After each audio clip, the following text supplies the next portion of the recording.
Keyboard Warriors hot take segment brought to you by our incredible friends at Barrel Theory Beer Company.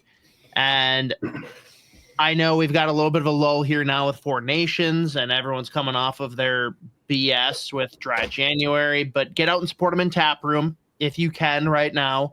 Obviously, once we're back at the X, you know where you can find them. But I'll remind you anyways. Crowler of the Day, Section 105, and Raindrops, delicious flagship IPA on tap, Sections 112, 217, and C36. Z, you had the Crowler of the Day when you were out here for that wild game against Edmonton. What'd you think? What's above an A+? A++? Yes. A swirly symbol, star? I don't know. All the above. Yeah, I like it. No, Mario. You get the flower that shoots fire. That's what it is. Oh, all right. We're back to Judd's Buds. We're doing. Damn it. Joe's gonna be pissed. This week's hot takes, again, brought to you by our incredible friends at Barrel Theory Beer Company. First and foremost, Z, my hot take, this is a personal one. Judd Brackett will be making a first-round selection this year. Okay. You look at the prospect pool, you hear everything that you and Scott Wheeler have just said about it, and you look at how clustered it is, right? The age groups within a couple years, you see where the team's currently at, the transition. There's talk about bringing in Brock Nelson, Brock Besser, anyone named Brock Lesnar maybe, and they are just so deep in their pool. Number 2, per Scott Wheeler, Guerin's gonna use some of those pieces to take swings. He's gonna know who is part of his perceived future and who's not. I really hope Marco Rossi's not also part of that ammunition, but who knows? But I think something happens to get back into the first round, whether it's done here before the trade deadline, or maybe it's a reverse 2024 draft where we basically said we would trade away our pick if our guy wasn't there. Maybe it's this year we tell a couple of teams like, hey, if our guy's there, we'll give you this. And be ready to jump on Judd's guy, right? How do you feel about that? I wouldn't. I guess I could see it. I'm just wondering what. You can tell me I'm dumb. When you said first round, when you were like, my immediate reaction was, oh, that means Rossi. Yeah. I hope not, but because I look at the prospects that they have. All right, hang on. Hear me out. Literally pick any prospect that they're willing to trade away, which I don't know who Guerin feels that is. Prospect, another pick somewhere, and Ryan Hartman going to a team like Tampa Bay. Does that not feel like a possibility? Maybe some retention in there. I don't know. I'm spitballing here, but I feel like Bill Guerin's not going to sit pat and keep this entire prospect pool when they're all clustered together. Almost do we worry about becoming the Buffalo Sabres where we just have a prospect pool that's all clones? And I don't think we have that at all. It's more just there are redundancies that Bill Guerin sees. Will he trade one or two of those redundancies and try and get back in and give Judd something to give us something even further down the line? Because you got to have it tiered and stacked, right? Mm-hmm. Yeah, so I just play around with. So I just pulled up their full pool, and it's do you go would you lean towards someone who might be close to cracking the lineup this year, next year? That's just there's no room, and realistically, one of the guys they drafted this year, last year, is probably ahead of them. At that point, that would yell to me Caden Bank here, Rieg Lorenz. I don't see them being as valuable. I think it's gonna be a bigger piece than that moves. Well, I'm saying I'm just looking at the prospects, Hunter Hape. Right. I mean, I see players like Haight and Height being at the front of that list. Maybe even Ogren. Like, I think out of those I've been three, surprised how much trade talk those has been three- come up. Yeah, the Ogren thing has been interesting to me, where I was just like, I'm surprised how often I hear him come up. I mean, like, I get it as far as like whenever I see like fans floating out trade ideas for like big time players or whatever. It's like Yeah. whatever. They don't have the first round pick now, but like Well, and part of before it it was is like first Ogren and then pick your roster player or whatever. Because I mean he's obviously got tremendous value. yeah. Um, But also the fact that Guerin has set up the roster in a way that there's not spots. Like, there are 3 spots open, and both all of Huznadinov, Rossi, Ogren need to be factored into those 3 openings. It's like I could see him being moved just because they're not in a spot where like timing doesn't line up. I don't know. I don't want him gone. I'm not advocating for it. I could see it. I don't know. Yeah, that's where I was going with that. Was just like I was surprised how many, like whenever like whatever, whether it's like a Russo mailbag or what, like just people throwing out trade ideas in general, how many people would throw Ogren into that mix? Like, I don't like it. Not with much backlash at all. I was like, oh, that's interesting. I mean, I could see it because he does have a ton of value. NHL yet. A lot of fans don't even know. Yeah. Right? His hair, though, immaculate. Unbelievable hair. No, they all want him gone because they heard that he likes Marcus Johansson. That's all it is. He's his friend. It's that simple. Buddy, yeah.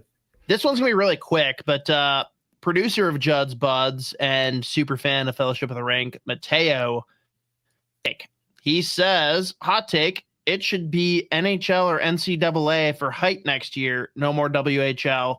I mean, that's a very, very lukewarm, cold take, don't you think? Is there any world where you see him back in the WHL next year? Is it even an option? No, there's not really a point in going back. And at this point, since he can go, I feel like it's AHL, NHL, wherever he lands. I would, again, if he played for the Gophers. Well, I guess that's what he's saying. Don't send him to the A? Or what he said. I guess he literally that's said. fair. Okay, he says NHL or NCAA, no A. All right, Mateo. I can. That's hot. I guess that's lukewarm, kind of warm. He'll be in the AHL, but I respect the hotness of the take now. I guess I also think the AHL would be better than him going to the NCAA, anyways. Like if he was to somehow transferred to the college hockey. Gophers, I disagree. Never mind. That's a great fit. It's actually the best pit. That's the best place he could possibly go play. Especially if Matthew Wood goes back. All right, moving on. This one will be quick, but a hot take on. I guess we got 2 Four Nations hot takes here. First one, Quinn Hughes injury is a positive. That's insane. Because Four Nations doesn't mean shit, like we've talked about on Judd's Buds and just in general off camera. And I like Jake Sanderson, even if he's the number 7 guy, getting in and getting a taste, because he's a guy that by the time we get to the Olympics, he could be a top 6 guy. And I like him being included in the mix when we know Quinn Hughes is going to be part of that mix. And who cares about Four Nations? That's the stance.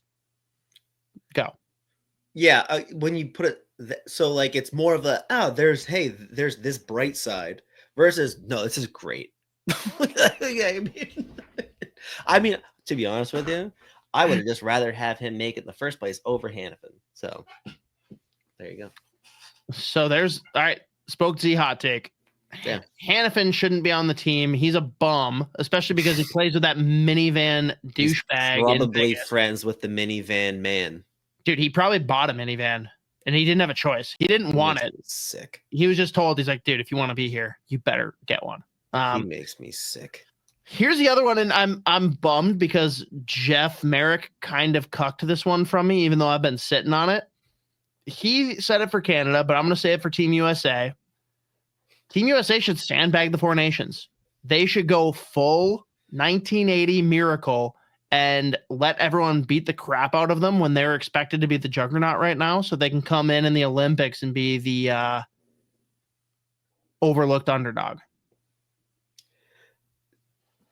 I mean, Those Four Nations doesn't matter. Again, Yeah, no, 4 Nations. I emphasize 4 Nations is bullshit.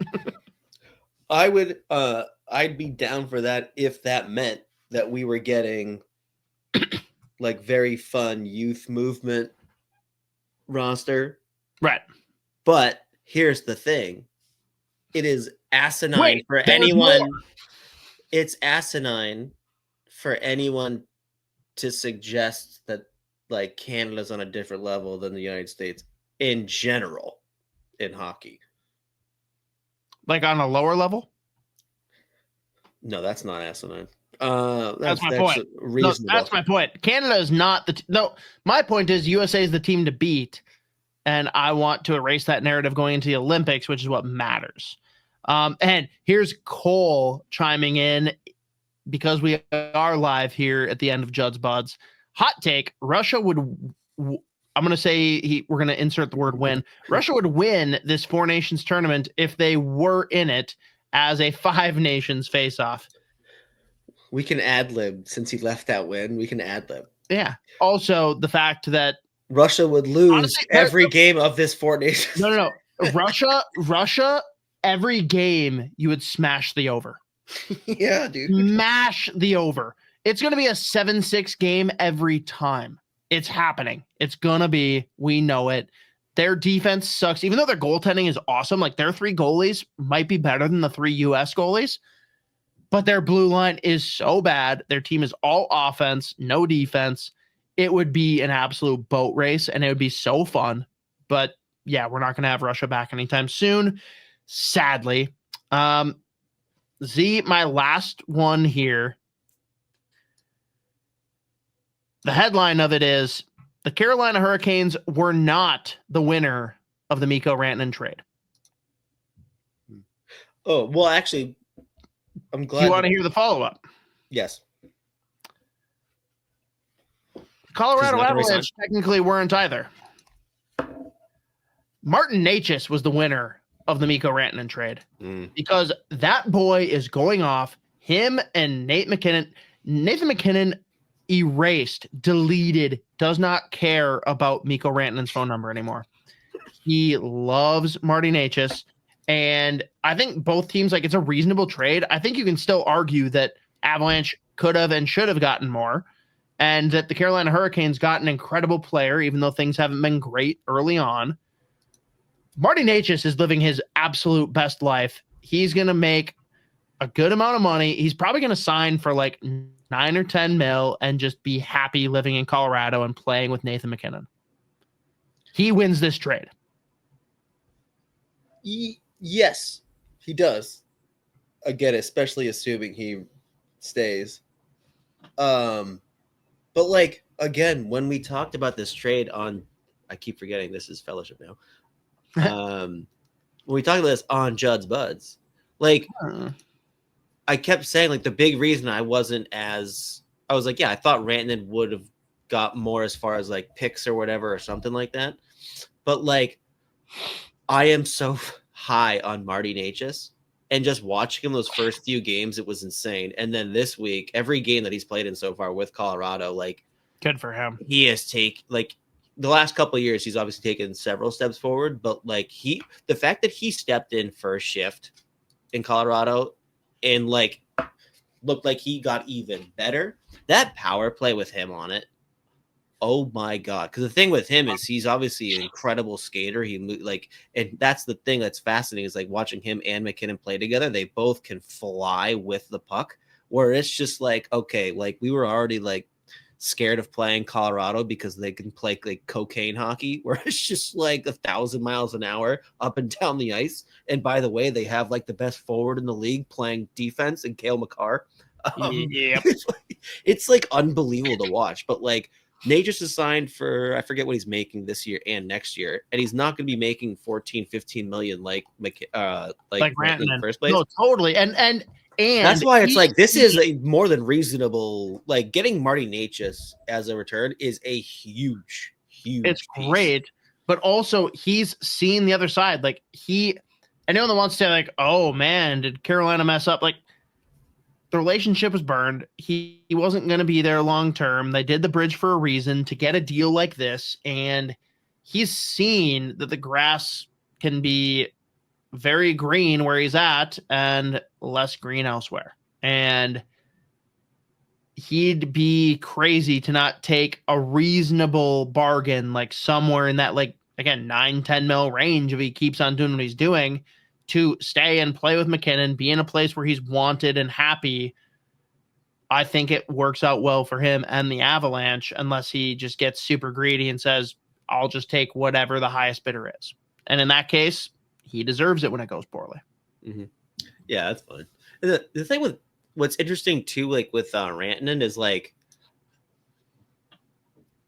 it's fascinating hearing how many people, not just like whatever, like the Twitter bullshit nonsense, but like people that are plugged in are like, no, like there is legit zero guarantee that Rantanen does re-sign in Carolina. But like, if he, especially if they know that he's probably not going to re-sign there, how fucking nervous are they going to be this whole tournament now that he's playing?